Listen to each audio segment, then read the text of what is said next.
কোৱা গীতি, কি কৰিছা তুমি? এনেই আছো তোমাৰ কথাকে ভাবি। আজি তোমাক বহুত মিছ কৰি আছো জানা। বুজিছো দিয়া, ময়ো তোমাৰ কথাই ভাবি আছিলোঁ। হয় নেকি? হয় গীতি, আমাৰ ভালপোৱা সম্পৰ্কৰ 1.5 বছৰ হ'ল ন? নহয় অনুৰাগ, 18 মাহ 7 দিন 10 ঘণ্টা 40 ছেকেণ্ড হ'ল বৰ্তমান সময়লৈকে। বাহ, তুমি ইমান মনত ৰাখিছা। বাৰু গীতি, তোমাক কথা এটা কওঁনে? কোৱা কোৱা, কি কথা? কথাটো কওঁতে মোক সুধিব লাগেনে আৰু? নাই মানে, কথাটো তোমাক ক'লে বেয়া পোৱা নেকি? নাই, নাপাওঁ দিয়া। কোৱা কি কথা? গীতি, তুমি মোক বহুত ভাল পোৱা ন? অনুৰাগ, তুমি নাজানা নেকি? জানো, কিন্তু কিন্তু কি অনুৰাগ? বাৰু কোৱাচোন, তুমি মোক কিমান ভাল পোৱা? বহুত ভাল পাওঁ তোমাক, নিজতকৈও বেছি। মই মা দেউতাৰ পিছত যদি কাৰোবাক ভাল পাওঁ, সেইজন হলা তুমিয়েই। হয় নেকি? হয়। পিছে আজি হঠাতে এনেকুৱা প্ৰশ্ন কৰিলা যে তুমি? বাৰু কোৱাচোন, তুমি মোক এৰি থাকিব পাৰিবানে? থাকিব পাৰিম, কিন্তু সুখত থাকিব নোৱাৰিম তোমাৰ অবিহনে। তোমাক নাপালে তুমি দিয়া ভালপোৱাৰ স্মৃতিবোৰক লৈ জীয়াই থাকিব চেষ্টা কৰিম। তোমাক মই বহুত বেছি ভাল পাই পেলাইছো। তুমি আকৌ মোক এনেকুৱা ধৰণৰ প্ৰশ্ন নুসুধিবা প্লিজ। মোৰ ভয় লাগে অনুৰাগ, তুমি মোক এৰি যাবা বুলি। গীতি, তুমি মোক সঁচাকৈ কৈছাতো? সঁচাকৈয়ে কৈছো। তোমাক আৰু মই মিছাকৈ কম নে? তুমি মোৰ কথা এটি শুনিবানে? শুনিম দিয়া। তুমি কোৱাচোন আগতে। নাই, তুমি আগতে প্ৰমিছ কৰা মোৰ কথাটো শুনিম বুলি। প্ৰমিছ? শুনিম দিয়া, কোৱা কি কথা? তুমি মোক কৰা প্ৰমিছ ৰাখিবাতো? ৰাখিম বুলি ক'লোচোন তোমাক। মই জনাত তুমি মোৰ বেয়া হোৱাটো কেতিয়াও নিবিচাৰা। তুমিয়েইতো মোৰ জীৱন, ইয়াত আকৌ প্ৰমিছৰ কি প্ৰয়োজন? বাৰু, কি কথা কোৱাচোন শুনো। গীতি, মই তোমাৰ সৈতে এটা ৰাতি কটাব বিচাৰোঁ। তোমাক ওচৰৰ পৰা বহুত ভাল পোৱা আৰু মৰম দিবলৈ। কিন্তু অনুৰাগ, মই জানোৱেই তুমি নোৱাৰা মোক প্ৰমিছ কৰি প্ৰমিছ ৰাখিব। তুমি এনেকৈ ক'লা মোক? এতিয়া বুজি পাইছোঁ দিয়া, তুমি মোক কিমান ভাল পোৱা। মোক আৰু বুজাব নালাগে। অনুৰাগ, তুমি এইটো কথাৰ লগত মোৰ ভাল পোৱাৰ তুলনা নকৰিবা প্লিজ। মই জানো মই তোমাক কিমান ভাল পাওঁ। নিজতকৈ বেছি বিশ্বাস কৰোঁ তোমাক। তুমি ক'লেই সকলো কৰিব পাৰিম। কিন্তু কি গীতি? ময়ো তোমাক ভাল পাওঁ, তুমিও মোক ভাল পোৱা। তাৰ পিছতো তোমাৰ কিহৰ ভয়? হয় অনুৰাগ, তোমাক বহুত ভাল পাওঁ, কিন্তু মোৰ বহুত ভয় লাগে। মা দেউতাই যদি কেতিয়াবা গম পায়। গীতি, তুমি চিন্তা নকৰিবা, কোনোৱেও একোকে গম নাপায়। মই তোমাৰ লগত সকলো সময়তে থাকিম। চোৱা, তোমাৰ একো নহয়, তেনেহ'লে ভয় কিয় কৰা? মই তোমাক প্ৰমিছ কৰিছোঁ, মই তোমাক কেতিয়াও এৰি নাযাওঁ। তোমাৰ সুখ দুখৰ সকলো সময়তে মই তোমাৰ লগতে থাকিম। হ'ব দিয়া অনুৰাগ। মোৰ গীতি বহুত ভাল। হ'ব হ'ব, এতিয়া মোক ইমান ভাল পোৱা দেখাব নালাগে। হয় নেকি? বাৰু, আজি ৰাতি তোমাৰ ৰুমৰ পিছফালৰ দুৱাৰখন খুলি ৰাখিবা। মই যাম। হ'ব দিয়া।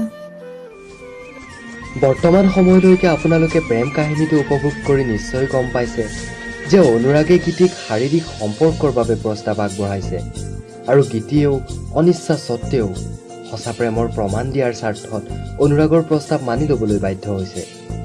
এতিয়া আহকচোন বন্ধু বান্ধৱীসকল, অনুৰাগে গীতিৰ লগত শাৰীৰিক সম্পৰ্ক স্থাপন কৰাৰ 2 মাহ পিছৰ কাহিনীখিনি আমি জানিবলৈ চেষ্টা কৰোঁ।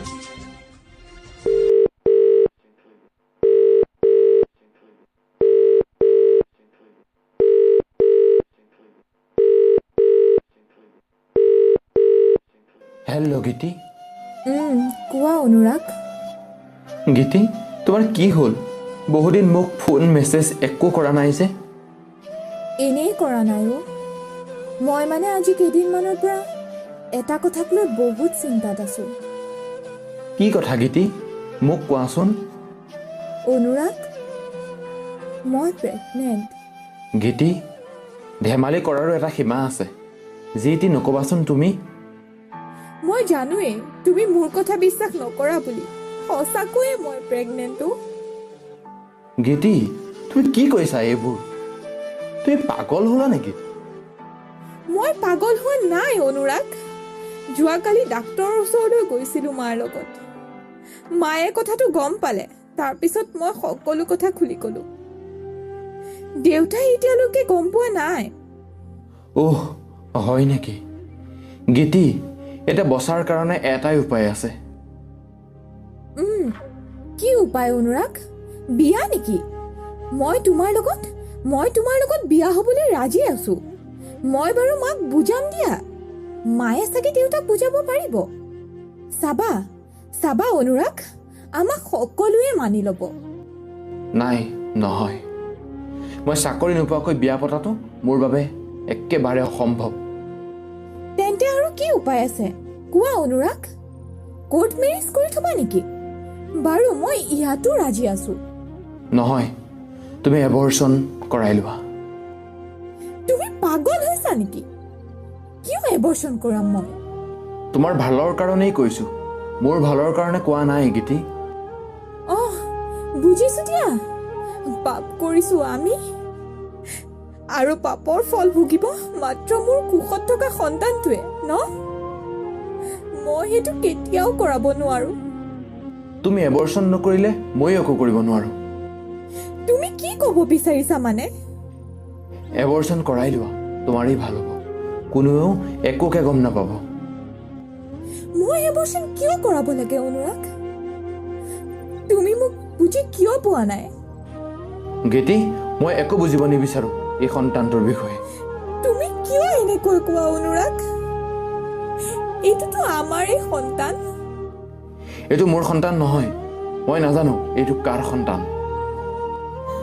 অনুৰাগ, এয়াই তোমাৰ মোৰ প্ৰতি থকা ভাল পোৱাৰ বিশ্বাস নেকি? কেনেকৈ তুমি এইটো কথা ক'ব পাৰিলা? মই একো নাজানো। তুমি আৰু তোমাৰ কোষত থকা সন্তানটোৰ মাজত মোক আনিবলৈ চেষ্টা নকৰিবা। কিয় নানিম তোমাক? আনিমেই। তুমিতো এই সন্তানটোৰ দেউতাক। মই কেনেকৈ দেউতাক হ'ম? মই কি জানো তুমি বা আৰু কিমান জনৰ লগত ৰাতি কটাইছা? চি অনুৰাগ, তোমাৰ মোৰ প্ৰতি এই ভাল পোৱা, এই চিন্তা ভাৱনা, এয়াই বিশ্বাস মোৰ ওপৰত। ইমান তললৈ নামিব পাৰিলা তুমি? তোমাক মই অন্তৰৰ পৰা ভাল পাইছিলো। সেইবাবে মোৰ সকলো তোমাক এৰি দিছিলো। মই তোমাক অন্য মানুহৰ দৰে কেতিয়াও ভবা নাছিলো। হ'ব, তোমাৰ লেকচাৰ বন্ধ কৰা। তোমাৰ লেকচাৰ শুনিবলৈ মোৰ সময় নাই। Good bye.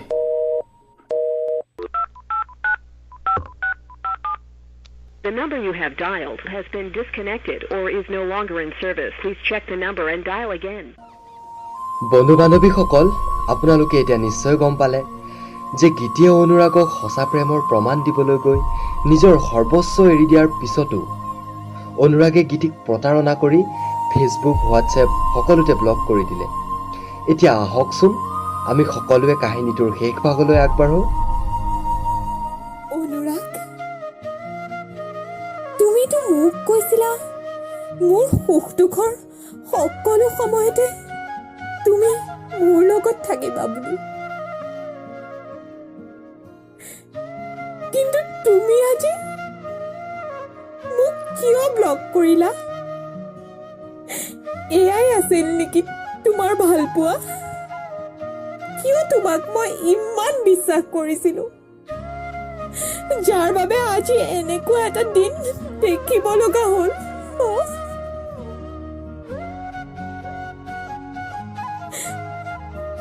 কিন্তু অনুৰাগ, এটা কথা মনত ৰাখিবা, মই তোমাৰ বাবে নহয়, আমাৰ সন্তানটোৰ বাবে জীয়াই থাকিম।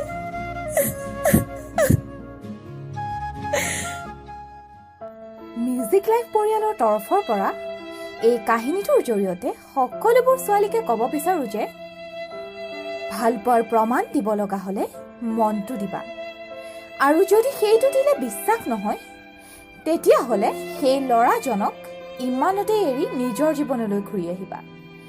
নিজৰ মনটোক বুজাবলৈ চেষ্টা কৰিবা যে সেই ল'ৰাজন তোমাৰ সঁচা ভালপোৱাৰ যোগ্য হয় নে নহয়।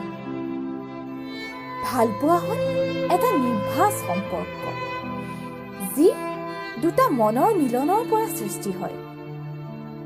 ভালপোৱাই মাথো বিচাৰে প্ৰেম, আৰু শৰীৰৰ প্ৰতি থকা কামনা বসনা কেতিয়াও প্ৰকৃত ভালপোৱা হ'ব নোৱাৰে। ধন্যবাদ।